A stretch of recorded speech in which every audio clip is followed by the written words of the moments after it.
As I sit here, chewing a piece of gum and carefully avoiding the cracks in the sidewalk, I can't help but chuckle at the elaborate web of childhood myths and fears that once shaped my world. It's amazing how these seemingly innocent lies, told by well-meaning parents or mischievous siblings, can leave such lasting impressions on our young minds. My childhood was a tapestry of these little white lies, each one weaving its own unique thread of anxiety and wonder into my developing psyche. The gum swallowing incident stands out vividly in my memory. I can still feel the panic rising in my chest as I realized I had accidentally swallowed that fateful piece of gum. The laughter that had caused the mishap quickly died in my throat, replaced by a cold dread. 7 years.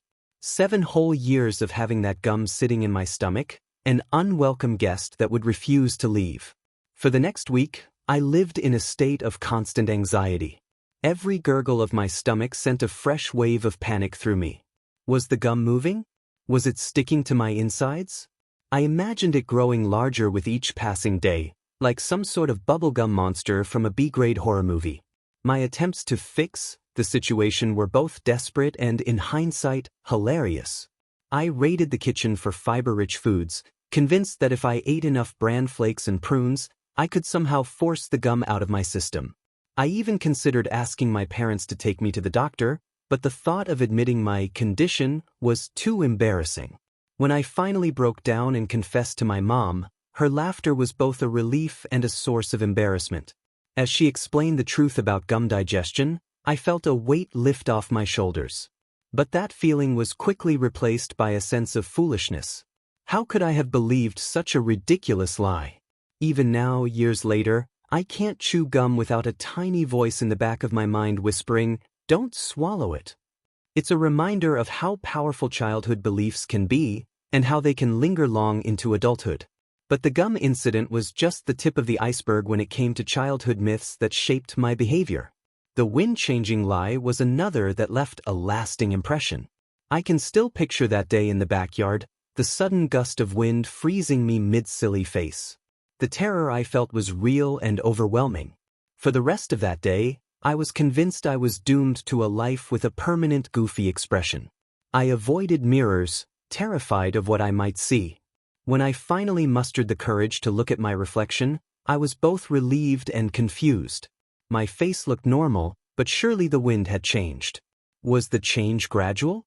Would I wake up the next morning with my face stuck? The relief I felt when my mom explained the truth was immense, but it also came with a hefty dose of embarrassment. I had spent an entire day in fear over something that wasn't even possible. But that lie, as silly as it was, had a lasting impact. To this day, I'm more conscious of my facial expressions, especially in public. It's made me appreciate the power of a genuine smile, knowing that each one is a choice, not the result of an ill-timed gust of wind.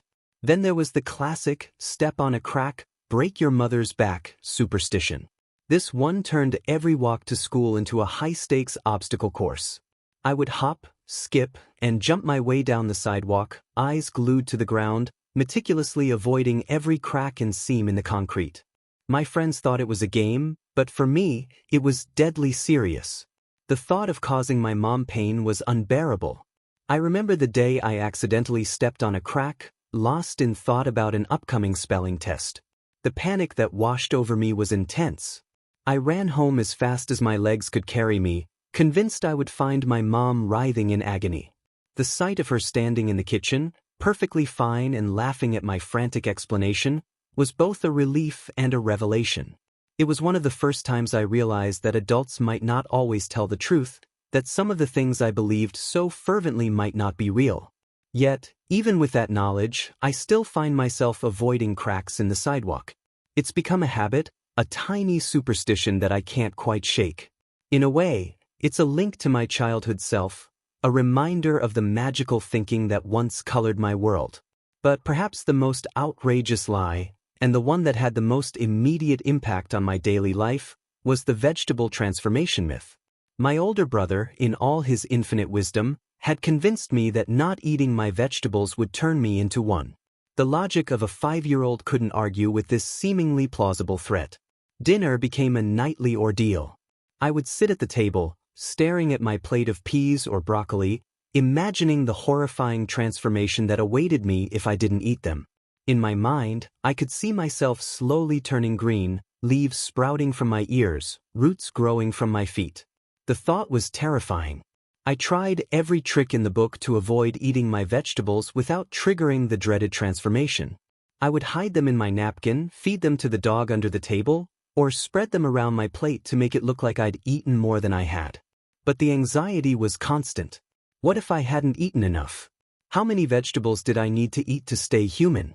The night I finally broke down in tears, begging my parents to let me skip the vegetables, was a turning point. My brother's laughter as he revealed the truth was both infuriating and relieving. I felt humiliated that I had believed such an outrageous lie, but also immensely relieved that I wasn't actually in danger of turning into a carrot. That lie had a lasting impact on my relationship with food. For years, I approached vegetables with suspicion, the irrational fear of transformation lingering in the back of my mind. But it also taught me an important lesson about standing up for myself and questioning things that don't make sense, no matter who tells them to me. Looking back on these childhood myths and the impact they had on me, I'm struck by the power of words and the trust children place in the adults around them. These lies, told with the best intentions or for a laugh, shaped my behavior in ways that persist to this day. The gum swallowing myth taught me to be more careful and mindful of what I put in my body. The wind-changing lie made me more aware of my facial expressions and the impact they can have on others. The crack-stepping superstition, while irrational, instilled in me a sense of caution and awareness of my surroundings. And the vegetable transformation myth, as ridiculous as it was, ultimately taught me to question things and stand up for myself.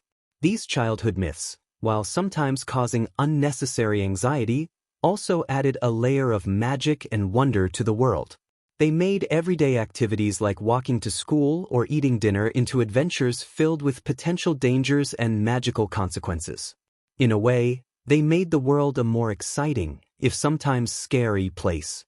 As an adult, I can laugh at these childhood fears and the lies that spawned them. But I also recognize the lasting impact they've had on me. They've shaped my habits, my perceptions, and even my sense of humor. They're a part of who I am, little threads of childhood wonder woven into the fabric of my adult self. So the next time you see someone carefully avoiding cracks in the sidewalk, or hesitating before swallowing their gum, remember that they might be carrying with them a little piece of childhood magic. And maybe, just maybe, take a moment to appreciate the power of imagination and the lasting impact of the stories we tell our children. After all, you never know when the wind might change.